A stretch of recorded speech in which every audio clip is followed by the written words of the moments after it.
at the Recording in Sanskaar Valley progress. School in the career cell.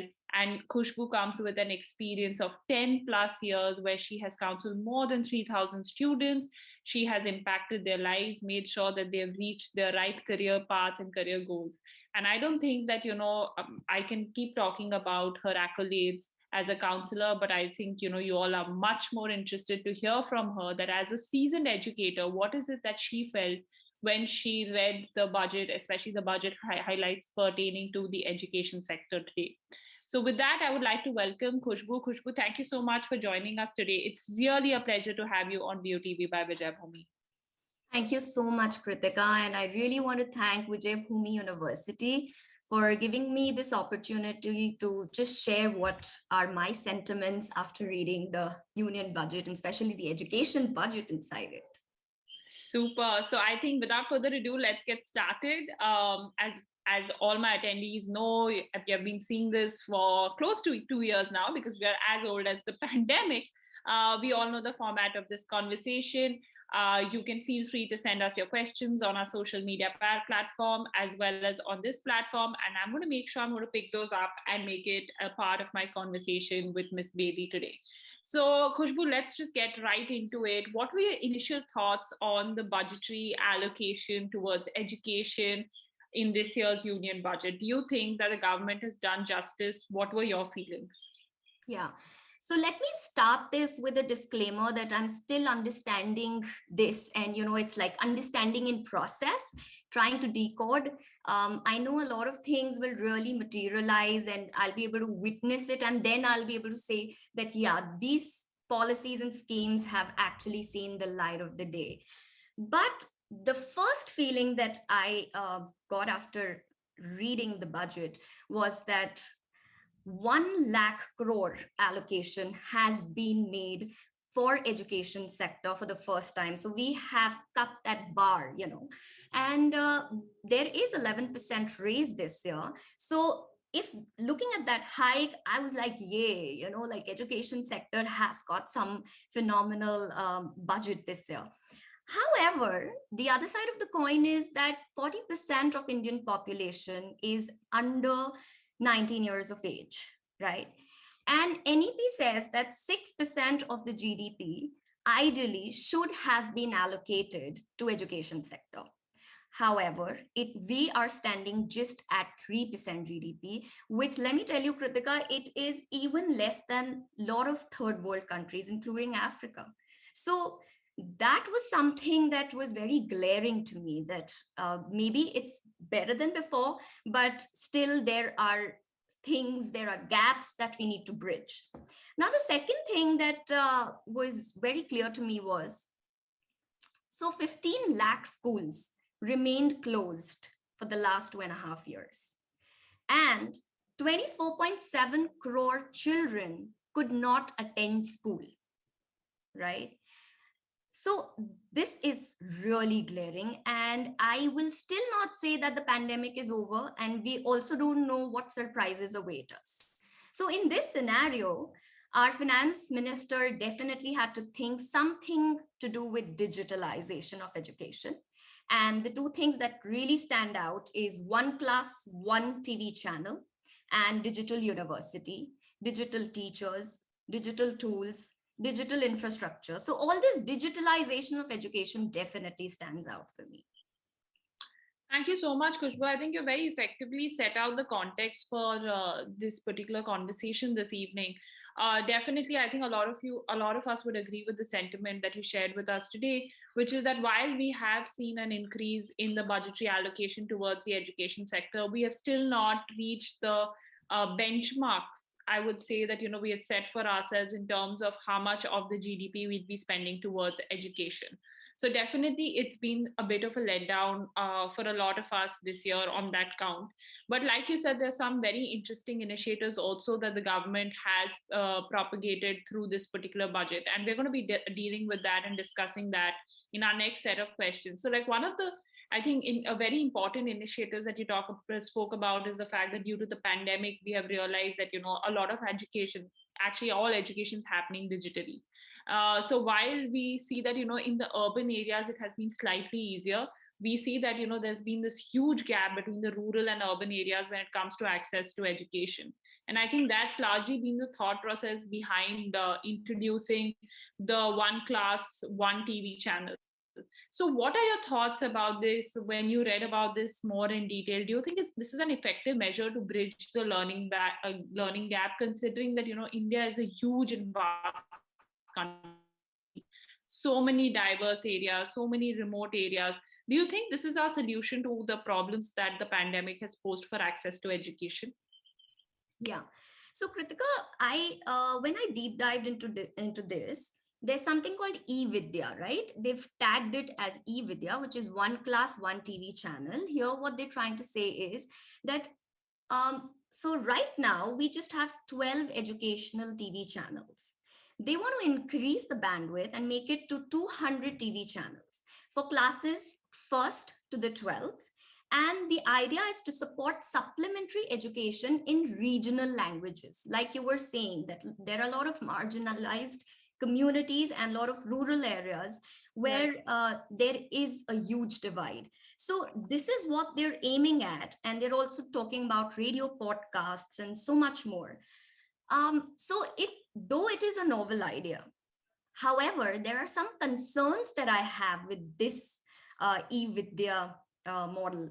The concern is, are we really ready with the digital infrastructure needed to implement this effectively and for the students in the rural pockets to really benefit out of this? So see, we talking about Wi-Fi, internet, even urban cities are facing issues. So think about rural areas. And then what about availability of gadgets like TV and computers and smartphones and tablets? So we need to talk about that too, which the budget doesn't talk about, right? Now, the other thing is, we are really seeing that we're really hopeful that a lot of our students will be coming back to physical classes. And we should not confuse the effectiveness of offline classes with just simple engagement with online classes, right? So if we're talking about going back to physical schools, then a lot of other stuff is also required. So I didn't read anywhere about infusion of funds to these rural schools. Like we're talking 15 lakh schools were not working. They were not functional. So if they want to be revamped, they need a lot of infusion of funds, whether it's availability of teachers, their trainings, their development. There's even learning resources that would be needed. There's community learning centers, engagement with parents, and so much more. And there's no talk about this. So I feel there is a difference between supportive learning and active learning. So this can be a good way to support learning, but this is not the active way to learn. I think I totally agree with you on that count. I think this is a unanimous conclusion. I would say that a lot of educators have come to that, digital tools are in a way very good to supplement learning, but cannot be a complete replacement to classroom learning. I mean, we still have to stick to a hybrid model. Where we are seeing an effective balance between both the physical classroom as well as creating an online classroom. Now, one of the interesting things you spoke about was also the digital university that the finance minister had announced in this particular budget. So I would like to know from you as a career counselor, because you have worked with 3,000 students. I mean, you really know what the pulse of the student community is. So how do you think, would they be receptive to the idea of a digital university? So how do you feel about it from the lens of an educator as well as, when you see it from the lens of a student? And if, like going forward, you were going to have digital schools, what are your thoughts on this? Yeah. So our finance minister talks about the hub and spoke model, and she assures us that the best public institutions are going to come together to really create that high quality e-content, which will then be percolated to all the different sections of the society. And in all the spoken languages, the data will be created. So that's good. And they also talk about 750 virtual labs for science and math. They also talk about 75 skilling e-labs. So this definitely tells me that they are thinking of nurturing scientific temperament in students, also, critical thinking skills in students, which is great. They talk about digital teachers and also equipping teachers with digital tools to enhance their transaction. Great. However, again, the concerns here are that is digital learning really effective on the first place? The second thing is, are students ready for digital teachers, right? A lot of students in rural pockets where they don't even have their base knowledge, base clarity on a lot of topics. And even if this content is great, high quality, will they be able to connect with this is my concern. Yeah. See, they are for now used to an interactive model of communication and learning, but this is going to be one way. So is there room to clear their doubts? Is there room for Q&A? It's just yet to be seen what actually, how this is actually implemented. And yes, I really feel that, again, this is great for supportive learning, but this is not it. This hybrid model works, but just this, I don't think our students are ready for it. And even if they feel they are, the learning curve, I don't think there's a huge learning curve in this, because we have been witnessing students and their learnings, like a lot of our students, our alumni, they're sitting at home and studying with all you guys, with universities or everything online. And they themselves feel that, ma'am, this is not, doing justice to our learning, our knowledge, our experiences. And academic piece is one thing, Kritika. There's so much that makes a student holistically ready for the world. Right. No, I absolutely agree with you. I mean, there's a lot more to education than just, academic delivery. I mean, there is peer-to-peer learning, there's social interaction, communication, developing soft skills, communication skills, which are also part of that larger gamut, I'd say, of education.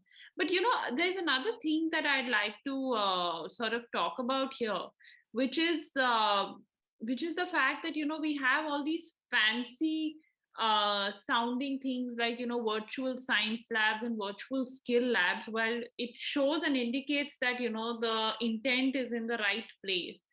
But what was your experience? I mean, did Sanskaar Valley try their hand with some sort of virtual science lab, and what was the uptake of students in that? If you can throw some light, because I really want to also unpack to our audience here today that these may not necessarily be effective measures. Like, they are good as complementary measures but not effective measures.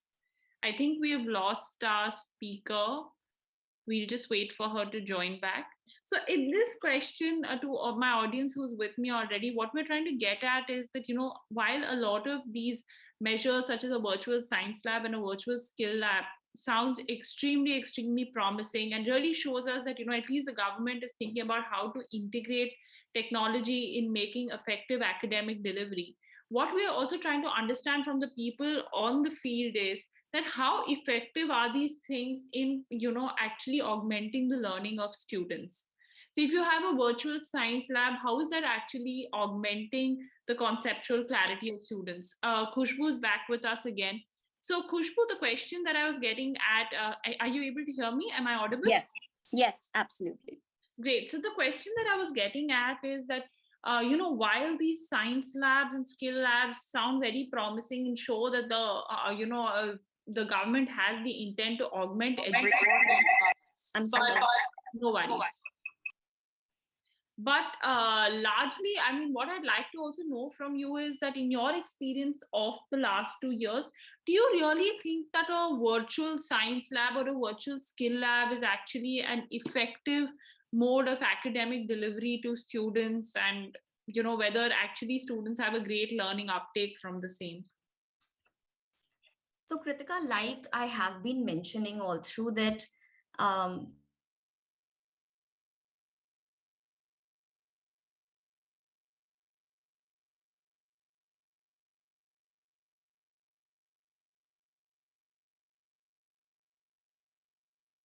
I think our speaker is facing certain technical difficulties. So while we wait for her to join us back again, I think so in the next part of the conversation, I think what we'd like to also talk about. So while we're talking about the positives of the budget, so Khushboo's joined us. Yeah. So this is the true state of India's Wi-Fi and the Clearly. internet. Yeah, here it is. We've all suffered from it. Right. So we were talking about the skill labs and the e-labs. So again, this is just a compromise to the real experiences of learning. It's just a standby. According to me, this is just a standby. This is just supportive to what actually students are learning in person with teachers at schools, at universities. Nothing can replace those experiences for sure.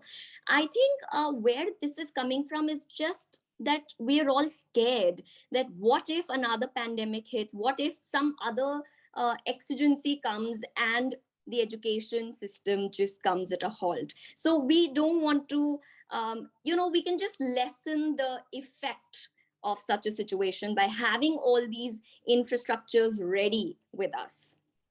I think it's just a substitute. Absolutely. And I think both of us would agree that it's not the most effective substitute. Absolutely. Sure. So, I mean, I think now we'd come to the next part of the budget, I think, which is why all of us were looking at it. So first, like broadly, I'd like to know from you that do you think this budget has done justice to the NEP implementation that was supposed to take off effectively from this year? Right. So I began my conversation sharing that, NEP said that we need 6% of GDP. We're just at 3%. NEP talks about minimizing the gaps, the gender gaps. However, there is no budget allocation for girl incentives. And, we know that there is a rural and urban gap, and then there is a gender gap.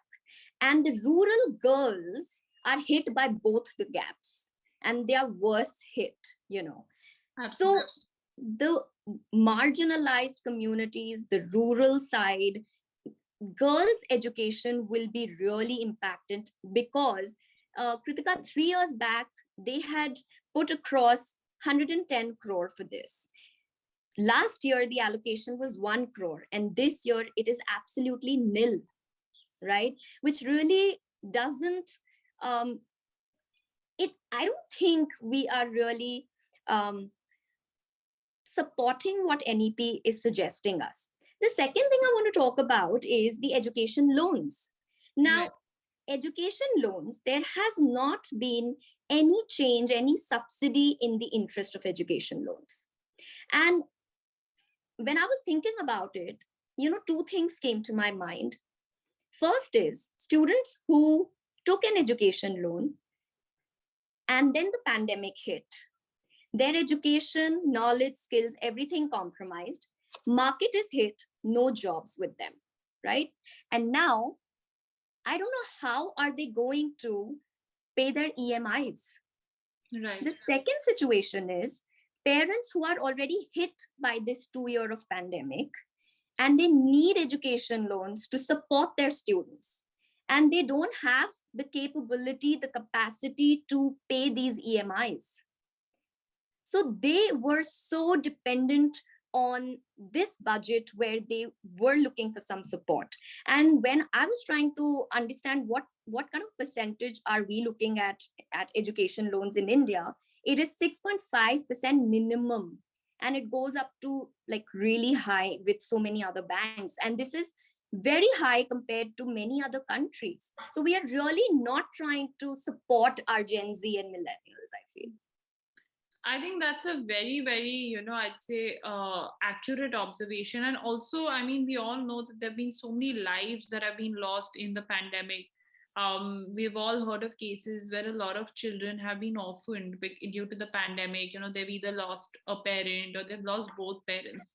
So keeping in mind these critical times, I mean, definitely one was looking up to see that, whether there were any sort of scholarship opportunities that were actually provided by the government, but definitely that was a bit of a letdown on that front. And we I think on the ground we understand that how that can negatively impact the student population. I think another aspect that I'd also like you to throw light on is the reduction in the funds that have been allocated this time. So don't you think that's going to hamper institutions and schools negatively? Because even schools and institutions have gone through a bad financial cycle in the last 2 years of the pandemic, because we all understand that, a lot of our students have not been able to pay the fees, and we have been, I think a lot of us have been very, very cooperative about it, because we understand these are difficult times. So would you like to throw some light on that front as well, which is supporting education, educational institutions in these difficult times? True. So there are 15 lakh schools, going back to that data. Now, out of these schools, I feel very few schools would be having some deep pockets, and those schools could really support their students even virtually, right? Now, talking about rest of the schools, I think I know of so many career counselors, I know of so many teachers who've lost their jobs. I know of so many students, especially marginalized, even not marginalized, I would say a lot of even average parents, with average financial capacity. Even they thought of pulling out their students from very high-end schools and putting them to a mediocre school. So if there would have been support from the government to really infuse schools with some sort of support grant, something, I think that would have really helped a lot of these schools to absorb these teachers back and have those students back with them.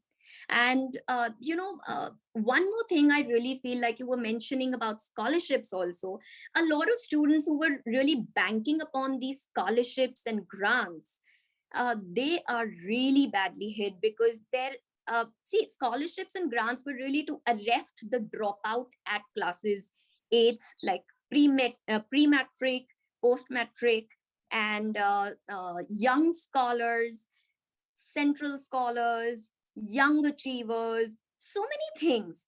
But there is a complete dip in this fund. So the students cannot be supported by the government through this. And the government decides not to support the school as well with some funds that they could indirectly support the students. So ultimately, I really feel that I don't know what is the inference of these decisions. Can I say that privatization of institution is what the government is propagating here?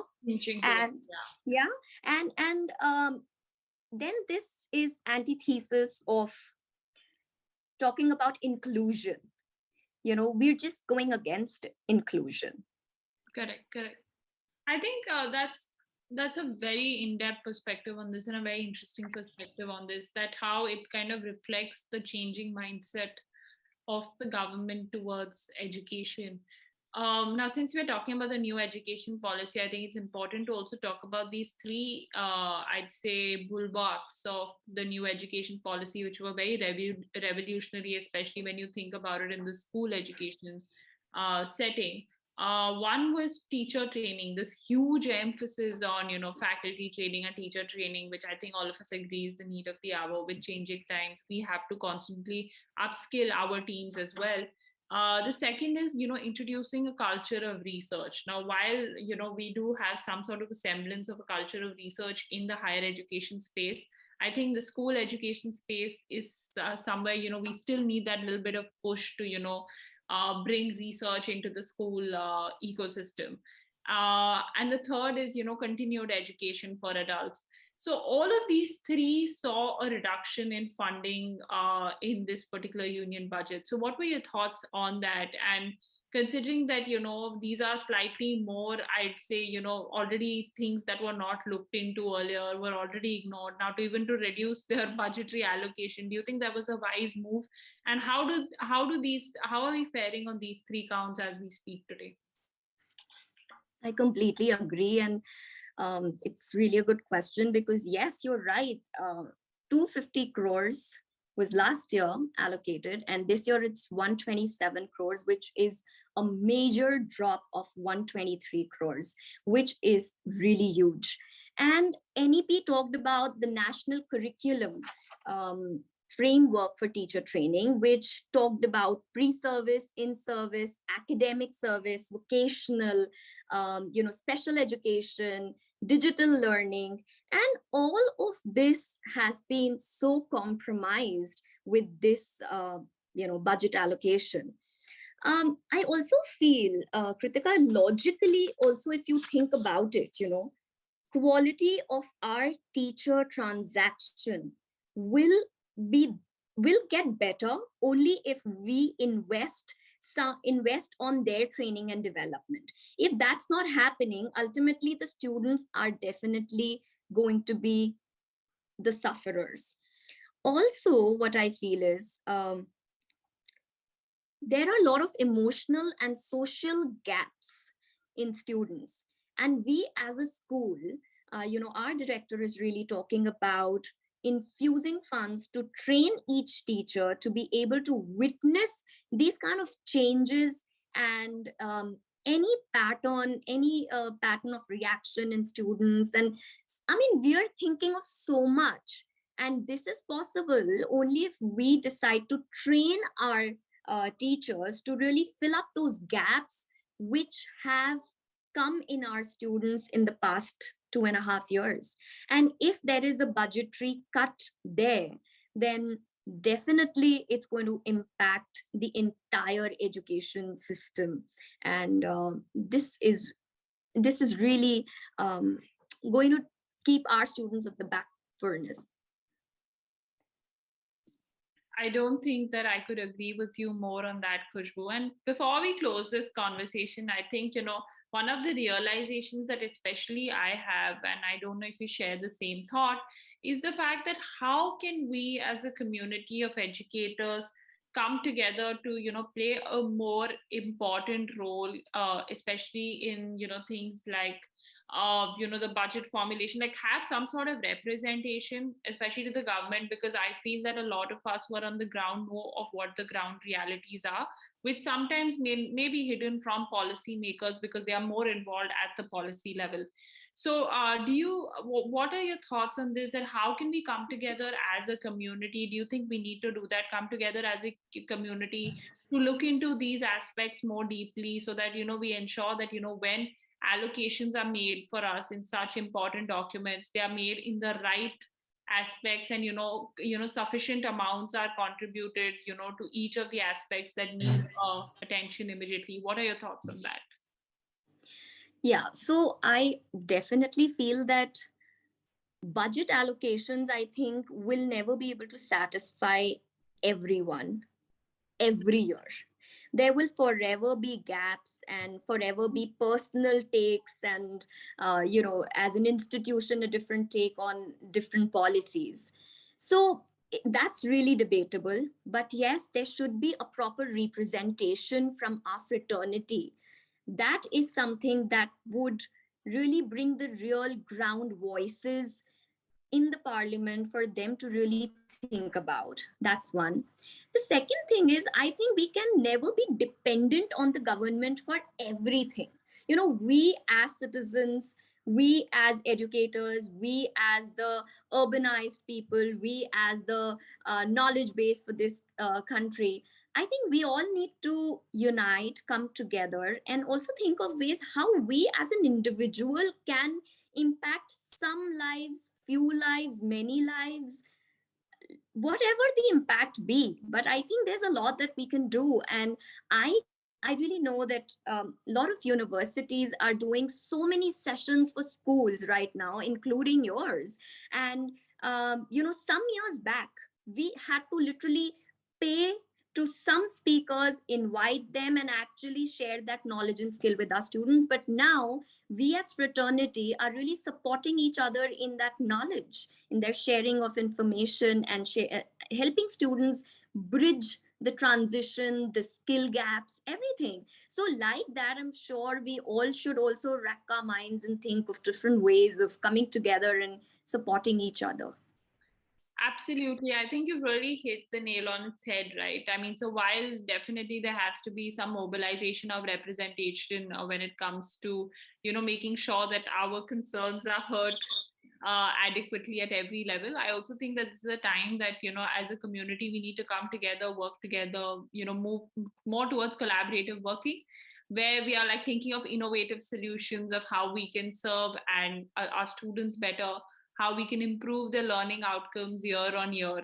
And I'm actually quite confident, like you said, now we're seeing this new wave. If I just talk about even in school education, I think, the kind of educators that I've been interacting with, just taking your example also, is, I'm seeing this new wave of educators who are coming in, who are brimming with new energy, enthusiasm, bringing in more innovation in the school ecosystem. And I definitely think that this is a very promising new decade for school education system in India today. And on that thought, I'd like to thank you profusely for taking out time this evening and joining us, because we know it's a very, very incredibly busy time for career counselors during this time. I mean, students are thronging you at all hours and you're attending to their queries. College applications are going on in full swing.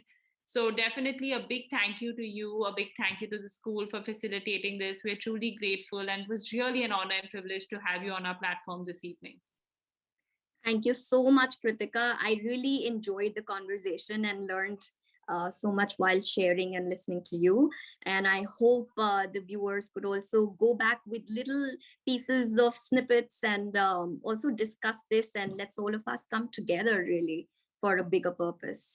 Absolutely. Thank you so much, Khushboo. And a big thank you to all our viewers for joining us on a weekly basis. I mean, making sure that you guys join us on our various social media platforms, especially YouTube, really keeps our encouragement going week on week to getting you content and diverse content. We're going to be back again on next Thursday, where we're going to be discussing the Indian education at 75. So make sure you catch that conversation with us on next Thursday at 5 p.m. Until then, stay safe, everybody, and mask up. Thank you so much, Khushboo, again, for taking out the time to join us this evening.